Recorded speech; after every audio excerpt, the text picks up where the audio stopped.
மாம்பழம் மாம்பழம் மல்கோவா மாம்பழம் சேலத்து மாம்பழம் நீ தானடா. ஆமாங்க, இது சேலத்து மாம்பழம் தான். இது வந்து செந்தூரம் வெரைட்டி, இது வந்து பெங்களூரா வெரைட்டி. நாங்கள் ஊருக்கு போகிறதுனால வந்து தோட்டத்தில் இருக்க மாங்காய்லாம் பறிச்சுட்டு போகலான்னு வந்து காட்டுக்கு வந்தாச்சுங்க. எந்த ஒரு பெஸ்டிசைட் ஃபங்கிசைட் அடிக்காத ரொம்ப நேச்சுரலாக உருவான ஆர்கானிக்கான மாங்காங்க இது.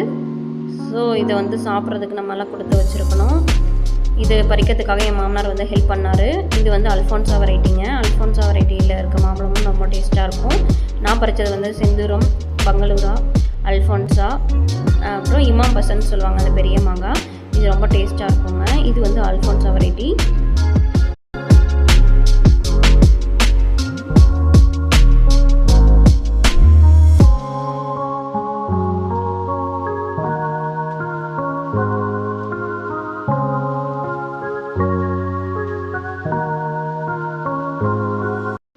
பறித்த மாம்பழமெல்லாம் ஊருக்கு எடுத்துகிட்டு வந்து பழுக்க வச்சாச்சுங்க. இந்த மாம்பழம் பேர் வந்து இமாம் பசந்த் வெரைட்டி. இதுதான் இருக்கிறதுலே ரொம்ப அல்டிமேட்டான டேஸ்ட்டில் இருக்கும். எனக்கு ரொம்ப பிடிச்ச ரகம் இது, எங்கள் தோட்டத்தில் இருக்கிறதே.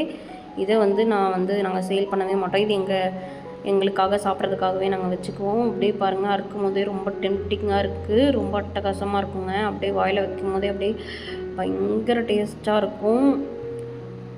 இந்த வெரைட்டி வந்து மாங்காய் வந்து நீங்கள் அப்படியே பறித்து சாப்பிடும்போது கூட வந்து புளிக்கவே புளிக்காதுங்க, ரொம்ப சூப்பராக இருக்கும். எனக்கு வந்து ஜூஸ் போட்டு மாம்பழம் சாப்பிட்றதோ இல்லை ஸ்மூதி ரெடி பண்ணி சாப்பிட்றதோ எனக்கு சுத்தமாக அதில் அவ்வளோக்கு இஷ்டம் இல்லை. மாம்பழத்தை அப்படியே அறுத்து சாப்பிட்றதா ரொம்ப பிடிக்கும். பாருங்கள், பார்க்கவே ரொம்ப டெம்ப்டிங்காக இருந்துச்சு, சூப்பராக இருந்துச்சு.